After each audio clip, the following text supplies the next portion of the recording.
오늘은 결혼에 관한 다양한 지침들이라는 제목으로 함께 말씀을 좀 보도록 하겠습니다. 성경은 일단은 원청중이 있어요.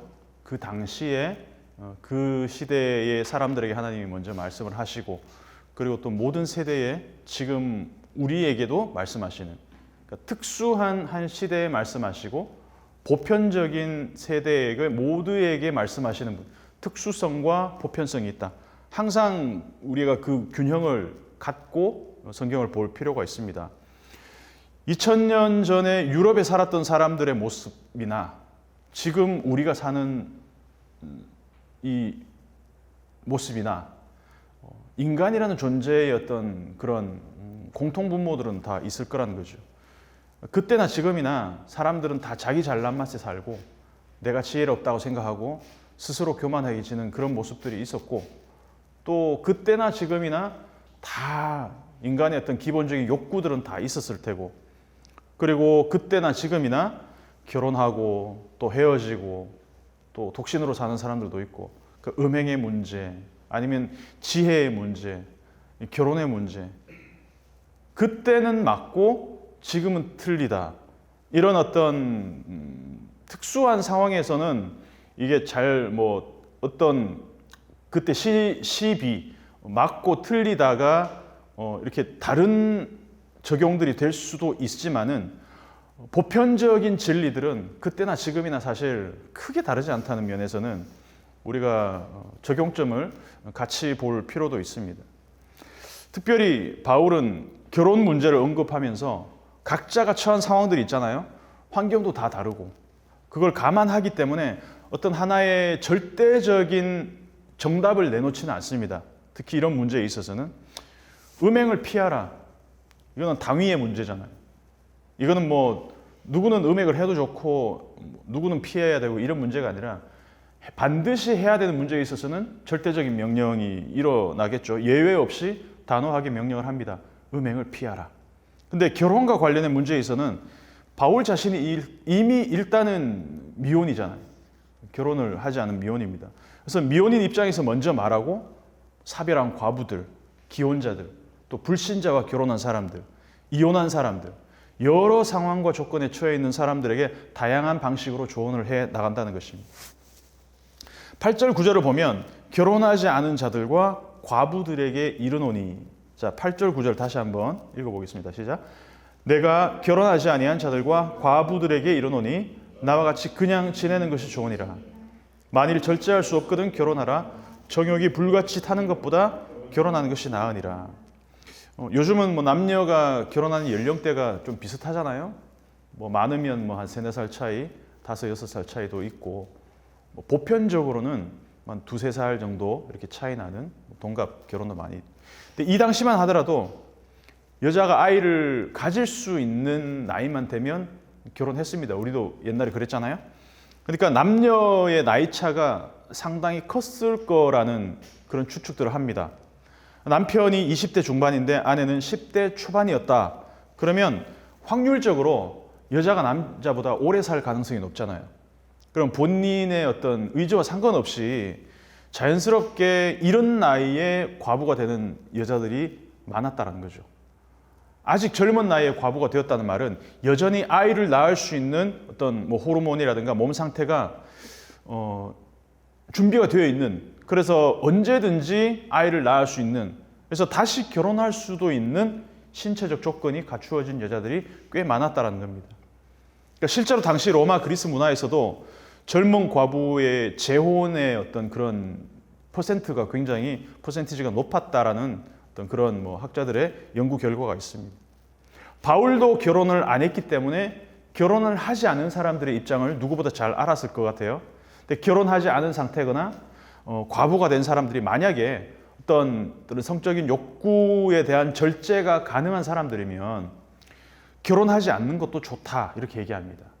어떤 사람들은, 어떤 학자들은 바울이 원래는 결혼을 했었는데 나중에 어떻게 됐는지는 모르겠지만 결혼했었다라고 주장하는 사람들도 있습니다. 또 처음부터 독신이었다라고 하는 사람들의 의견도 또 대부분이 있지만, 근데 그게 중요한 것 같지는 않아요. 독신이기 때문에 제약을 받지 않는 장점도 있지만 만약에 성적인 욕구를 절제할 수 없는 경우에는 차라리 결혼하는 것이 나을 수도 있다라는 것이 바울의 입장입니다. 이것도 괜찮고 저것도 괜찮다.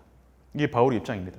그러니까 젊은 과부의 경우에 아이를 낳을 수 있는 신체적 조건이 된다면 절제가 안 돼서 막 허벅지 찌르고 막 사는 것보다는 차라리 결혼을 하는 게 낫다.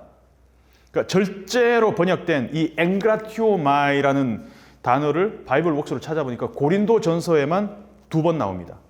7장 9절에서 그리고 9장 25절에서 9장 25절을 보면 이기기를 다투는 자마다 모든 일에 절제하나니라고 할 때 쓰였습니다. 비슷한 단어로 갈라디아서 5장에서 엥그라테이아이라는 말이 쓰였는데 근데 성령의 9가지 열매가 있잖아요. 사랑과 희락과 화평과 오래 참음, 자비, 양선, 충성, 온유, 절제 중에 마지막 절제. 그러니까 여기서 절제를 뜻하는 엥그라테이아가 비슷한 단어가 있습니다. 그러니까 이 의미를 찾아보니까 절제라는 게 어떤 감정, 욕구, 충동을 내 스스로 컨트롤할 수 있는 상태, 이걸 뜻합니다. 감정이나 충동이나 욕구는 특별히 많고 적은 사람이 따로 있는 게 아니라 이 욕구나 감정이나 충동을 내가 제어할 수 있느냐 없느냐에 따라서 절제하느냐 아니면 그 욕구나 충동과 감정이 그냥 불같이 타느냐의 문제라는 겁니다. 물건을 살 때도 이거 샀을 때 내가 계속 입고 다닐지에 대해서 조금만 생각해 보면 알잖아요. 답이 나옵니다. 그러니까 충동과 욕구가 들다가도 이것을 쉽게 조절할 수 있는 사람이 있는 반면에 그 욕구를 내가 조절하지 못하는 사람도 있다는 것입니다. 그러니까 욕구나 감정, 충동이 생길 때 쿨다운 할 수 있는 사람들도 있지만 반대로 그 욕구가 나를 활활 타게 하는 사람들도 있을 수 있다. 그걸 바울은 불같이 타는 것으로 이제 표현을 했다는 거죠. 욕구나 감정, 충동이라는 거는 뭐 누구에게나 있잖아요. 누구나 있습니다. 근데 그 욕구가 꺼지지 않는 불처럼 활활 타고 있는 사람들을 보면 모든 관심이 거기에만 집중되어 있다는 거예요. 일상생활을 하다가도 그 욕구가 건드려지면 그 충동이 생기면 그걸 스스로 조절할 수 없는 경우가 있다라는 것입니다. 근데 모든 종류의 욕구라는 게 그렇지만 그 순간을 제어하면은 쉽게 사그라드는 욕구, 일시적인 충동, 일시적인 욕구, 일시적인 감정의 경우가 대부분입니다. 신상이 출시되면 사람들이 앞다투어서 예약하는데 다음 달에 더 신상이 나오면 그 이전의 신상이 좀 초라해 보이잖아요. 착시현상. 그래서 그렇게 목숨 걸고 오픈런 했는데 나중에는 재고가 쌓이는 거죠. 우리 인생이 이렇게 단순하다는 거죠. 그래서 항상 욕구, 충동, 어떤 이런 감정, 이런 것들이라는 거는 그 순간 일시적인 것들을 내가 제어할 수만 있다면 언제든지 컨트롤이 가능하다. 근데 모든 욕구와 감정과 충동은 항상 새로운 것에 목말라 합니다. 근데 하나님을 욕구하고 하나님을 충동하고 하나님이 우리의 감정에 들어올 때는 그것을 능가하는 욕구와 충동과 감정은 없다라는 것이죠. 저는 우리가 대체할 수 없는 가장 좋은 것, 대체할 수 없는 가장 좋은 분이신 하나님을 욕구하고 하나님을 우리 감정 가운데 항상 좀 이렇게 추구하고 살았으면 좋겠습니다. 그래서 바울은 성적인 욕구나 충동이 생기더라도 그 자체를 어떻게 정죄하는 것이 아니라 그게 쉽게 제어가 되지 않는 사람은 그 자체가 죄가 아니기 때문에 죄책감 느끼지 말고 얼마든지 결혼해도 괜찮다. 절제할 수 있다면 그 상태로 지내는 것도 괜찮다. 이것도 좋고 저것도 좋다라는 두 가지의 어떤 대안을 이야기하고 있습니다. 그리고 10절에서 11절까지는 결혼한 자들에게 명하노니, 앞에는 말하노니, 권하노니, 레고라고 썼다면 여기서는 파랑겔로라고 명한다라고 쓰고 있습니다. 10절, 11절을 같이 한번 읽어보겠습니다. 다시 한번 시작. 결혼한 자들에게 내가 명하노니 명하는 자는 내가 아니요 주시라. 여자는 남편에게서 갈라서지 말고 만일 갈라섰으면 그대로 지내든지 다시 그 남편과 화합하든지 하라. 남편도 아내를 버리지 말라. 자, 앞에서 결혼하지 않은 사람들과 과부들에게는 그냥 권한다, 말한다라고 썼는데 여기서는 명령한다. 근데 이 명령한다라고 말을 쓰자마자 자기 자신이 아니라 이 명령을 하는 사람은 누구다? 주님이시다. 근데 사견이 아니란 말이죠. 내 입을 통해서 하지만 결국 말씀에 근거한, 주님의 말씀에 근거한 지침이다라는 의미로 너희가 듣기 바란다라는 것이죠. 여자들은 남편에게서 나뉘어지지 말고, 여기서 나뉘어지다, 갈라서다라고 이렇게 번역할 수 있는 코리조라는 말은 공간을 의미하는 코라에서 나왔습니다. 5절에서 부부가 각방 쓰지 말라라고 할 때 물리적으로 공간을 공유한 어떤 그런 의미라면, 여기서는 본질적으로 나뉘어지지 말라. 그러니까 이걸 뒤집으면 창세기 2장의 장면이 되겠죠. 여자는 남자에게서 나왔습니다. 남자는 흙으로부터 만들어졌습니다. 근데 여자는 남자의 뼈로부터 나뉘어졌죠. 남자로부터 여자가 나뉘어졌지만 결혼을 통해서 다시 둘이 하나가 되었습니다. 여기서 또 다시 나뉘어진다면 남자와 여자의 그 창조 질서에서 뭔가 역행하는 셈이 되겠죠. 그러니까 이미 나뉘어졌다면 그대로 살든지 다시 재결합해라. 두 가지 경우가 다 가능하다는 이야기를 하고 있는 거죠. 앞에서도 마찬가지로 여기서도 마찬가지고, 뭐 붙였다가 다시 뗐다가 다시 붙이면 약간 좀 접착력이 떨어지잖아요. 너덜너덜해지잖아요. 볼 거 다 보고 막 환멸이 생겨서 갈라섰는데 다시 재결합하면 이게 쉬운 일은 아니잖아요. 뭐 붙였다가 다시 뗐다가 다시 붙이는 것도 마찬가지고. 근데 그럼에도 불구하고 재결합할 수 있으면 하는 것도 괜찮다. 물론 이혼을 하게 되거나 갈라서게 되면 어떤 식으로든 마음의 상처가 남고 어떤 감정의 골이 생기겠죠. 근데 재결합의 여지가 없이 완전히 갈라서는 경우가 아니면 충분히 서로 만나서 다시 화합할 수 있다는 가능성을 열어둔다는 겁니다. 여기도 어떤 절대적인 명령은 아니라는 거죠. 그리고 여자의 경우와는 조금 다르게 남자한테는 어떤 표현을 쓰냐면, 여자는 남편에서 갈라서지 말고, 이 수동태예요. 갈라지지 말고. 근데 남편은 아내를, 여기서는 능동태입니다. 버리지 말라. 아무래도 이 당시에는 남자의 지위가 여자들보다는 좀 높았기 때문에 아내를 버리는 일들이 좀 다반사였던 것 같습니다. 그래서 여자가 남편에서 갈라져 나오지 말고 남자도 아내를 버리지 말라. 이게 신적인 명령이다. 주님 명령하신 거나 내 명령이 아니라 주님이 말씀하신 거다. 근데 여기서도 이 명령조차도 바울은 완전히 다른 가능성을 원천적으로 차단해 놓지는 않는다. 그러니까 피치 못할 사정으로 나뉘어진 이혼한 사람들에게도 어떤 지침을 주려는 거라는 거죠. 사실 이런 본문 교회에서 설교할 때 다양한 우리는 뭐 몇 명 없지만 다양한 스펙트럼이 있다는 것을 좀 염두에 두어야 될 필요가 있겠죠. 바울도 자기 철학이나 의견을 절대화하지 않는데 가끔 가다 보면 교회 목사님들 중에 자기 철학을 너무 과신하는 경우가 있어요. 교회는 여러 종류의 사람들이 오잖아요. 비슷한 수준의 뭐 학력이라든가 취미라든가 경제력을 가진 사람들만 찾아오는 것이 아니잖아요. 결혼 문제만 하더라도 기혼도 있고 미혼도 있고 뭐 이혼도 있고 사별도 있고 재혼도 있고 또 재결합도 있고 뭐 파혼한 사람도 있고 정말 다양한 케이스가 즐비하잖아요. 근데 바울은 주님의 명령이라고 기혼자들에게 하는 이 권고조차도 굉장히 조심스럽게 전한다는 거죠. 만일 갈라섰다면, 그러니까 이런 민감한 문제일수록 다양한 상황에 있는 사람들을 고려해야 된다는 거죠. 그래서 목양이 어렵습니다. 누구도 목회자 개인적인 어떤 의견으로 인해서 상처받아서는 안 되기 때문이죠.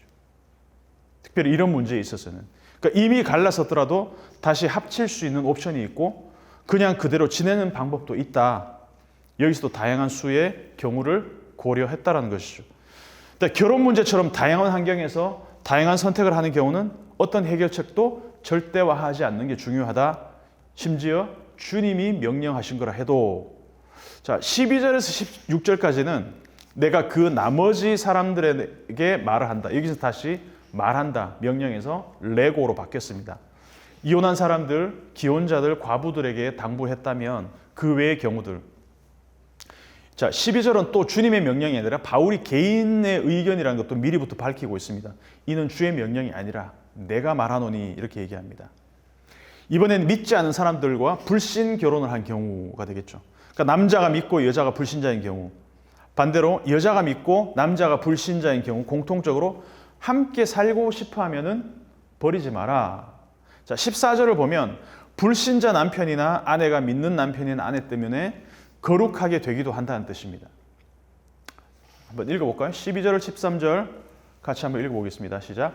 그 나머지 사람들에게 내가 말하노니 이는 주의 명령이 아니라 만일 어떤 형제에게 믿지 아니하는 아내가 있어 남편과 함께 살기를 좋아하거든 그를 버리지 말며 어떤 여자에게 믿지 아니하는 남편이 있어 아내와 함께 살기를 좋아하거든 그 남편을 버리지 말라. 14절까지 같이 읽어보겠습니다. 시작. 믿지 아니하는 남편이 아내로 말미암아 거룩하게 되고 믿지 아니하는 아내가 남편으로 말미암아 거룩하게 되나니 그렇지 아니하면 너희 자녀도 깨끗하지 못하니라. 그러나 이제 거룩하니라. 죄는 전염성이 있어요. 근데 거룩도 전염성이 있어요. 죄가 조성될 환경에 늘 노출되어 있는 사람은 지난번에도 말씀드렸지만 자기 의지로 그 환경을 극복하기는 힘듭니다. 신세계 같은 영화 보면 언더커버 영화잖아요. 조직 범죄를 소탕하기 위해서 형사가 언더커버 어떤 범죄자로 이제 이렇게 위장해서 들어가잖아요. 근데 결국은 어떻게 됩니까? 이정재가 나중에 조직의 보스가 되잖아요. 환경이 한 사람을 어떻게 변화시킬 수 있는지 우리 주변에서도 볼 수 있습니다. 얼마든지. 믿지 않는 사람이 배우자로 인해서 얼마든지 거룩하게 될 수도 있다. 이 거룩의 전염성, 이거는 배우자뿐만 아니라 자녀에게까지 미친다는 거죠. 어릴 때부터 부모한테서 보고 배운 게 신앙인의 모습인데 자녀가 엇나가는 게 이상하지 않겠습니까? 그런 차원에서 불신자와 결혼하는 사람의 이 신앙이 가족 전체를 구원할 수도 있다는 것이죠. 물론 그 반대의 경우도 있습니다. 그래서 사실상 불신자와의 결혼은 좀 양극단으로 가는 경우가 많아요. 영적 전쟁터가 되거나 영적 무덤이 되거나 라합의 경우를 한번 생각해 볼 수가 있습니다. 라합은 어땠습니까? 그 한 사람이 하나님 편에 서고 난 다음에 내 아비의 집, 내 가족 전체를 구원해내라. 당당하게 요구하지 않습니까?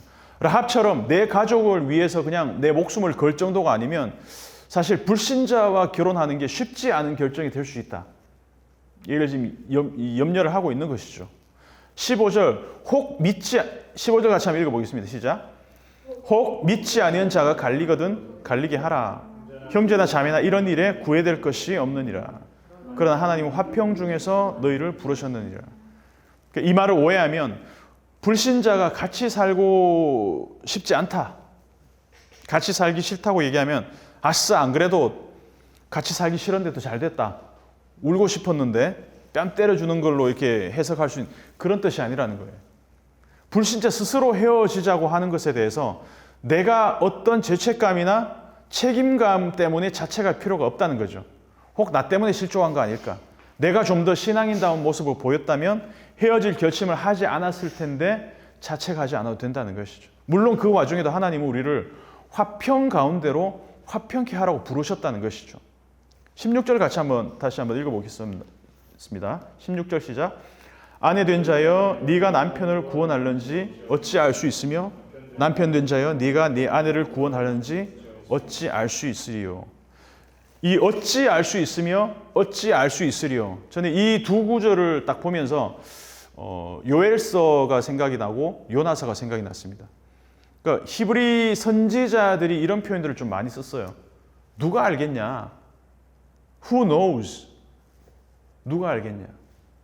우리는 하나님의 계획과 하나님의 어떤 그 주권적인 일하심들에 대해서 우리는 야다, 알 수가 없다, 미요대야, 누가 알 수 있겠냐? 한번 찾아보겠습니다. 우리 구약을 한번 찾아보겠습니다.